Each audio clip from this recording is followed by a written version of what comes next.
Saudades do tempo, dos velhos momentos, dos anos passados que foram com o vento. Sorrisos, lembranças, belos sentimentos de transformações e de renascimentos. Praias, viagens pela madrugada, nossa rotina era o pé na estrada.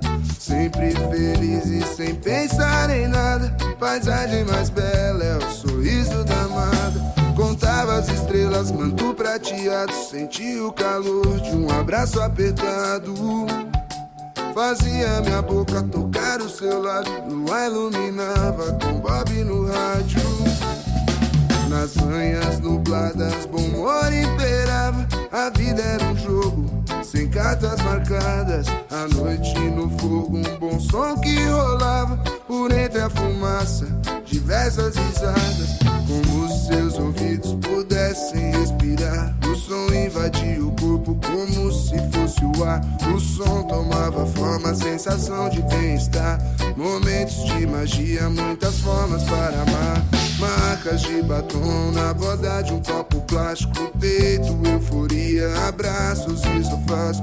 Com desconhecidos seguia criando laços. Transpirava alegria, era dona dos seus passos. Consciência admirável como as tintas de uma tela. Seus olhos tinham o brilho das cores da aquarela. Seu cabelo ao vento era a paisagem mais bela. Tinha complexidade de uma Vênus moderna. Acendeu o azul do céu nos seus próprios